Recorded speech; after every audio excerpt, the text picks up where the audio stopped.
looking at you as a valuable resource because you're inside the mind of their customer, because you've been their customer. That's like the first exercise, is that inventory sort of, and then that beginning of the targeting. And then after that, it really kind of comes down to, okay, let's talk about your story.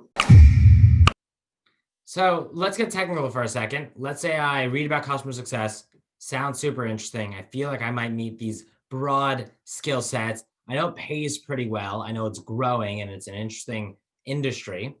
What should my first step be in order to begin thinking about pivoting my career wherever I come from, be it something like product management or selling gym memberships? What should my first step be to start breaking into customer success?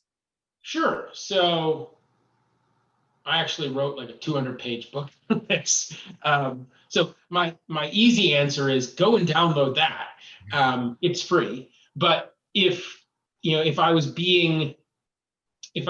not being funny about it, which I was trying to be and failing at, what I would say is, you need to look at, probably the most important first thing to do is your domain experience. So what that means is you need to sort of look at your background and see, what do you have really well developed skills in that is going to be valuable to someone else. And so, if we take, for example, someone that just got out of law school and they've decided, I don't want to be a lawyer. I've got a JD, but I don't really want to be a lawyer. And this is an actual person that I worked with. So I'm gonna talk about what we did here, with some, this is not like a off the top of my head example. When I was coaching her and she was talking about, like, what do I do and what kind of jobs, I'm really interested in customer success, but I haven't been able to get any interviews. And so what I counseled her to do was take a step back and look at, what have you done? So you've got your JD. So that's a big thing. Like, you've got your law degree. You did pass the bar. So that's awesome. You've been clerking.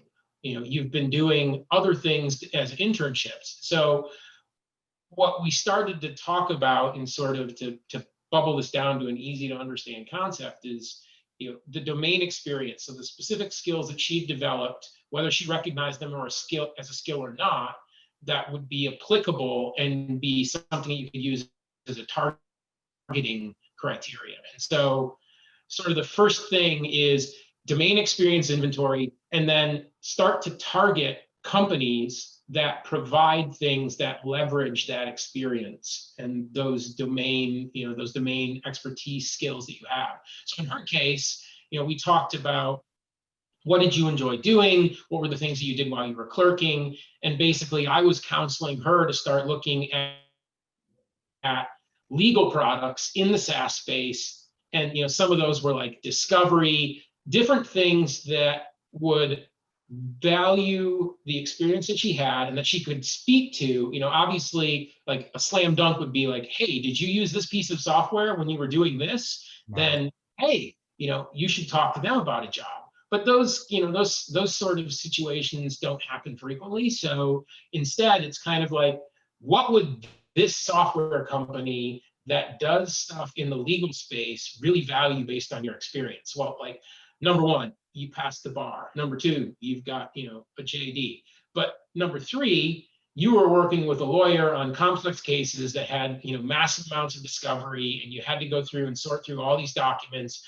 And, you were basically the plaintiff. So you got all of these things coming in from the defendant as, evidentiary stuff. So they basically just pushed boxes at you, and you had to sort through it manually. So the pain there. Like, so basically what I would guide folks to do first is find those little tidbits of domain expertise that you have, and then look to see in, particularly if you want to get into the SaaS market, what software exists around that or is related to it that is going to basically be looking at you as a valuable resource because you're inside the mind of their customer, because you've been their customer. That's like the first exercise, is that inventory sort of, and then that beginning of the targeting. And then after that, it really kind of comes down to, okay, let's talk about your story. Everybody has an individual and unique story.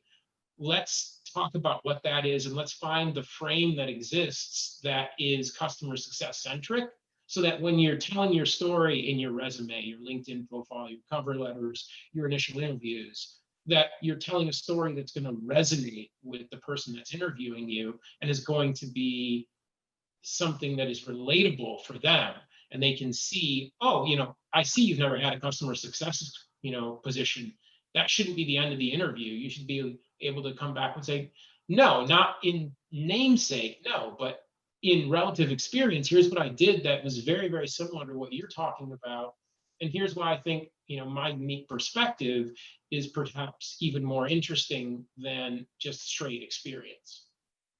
And once you have that, then everything else, that just kind of progresses naturally. But without those first couple of things, you're going to really struggle on your job search, particularly if you don't have a customer success background. And even if you do, and you're trying to break into a SaaS role, you've got to overcome some obstacles because, again, lazy hiring manager syndrome sort of begets, I don't see SaaS on your resume.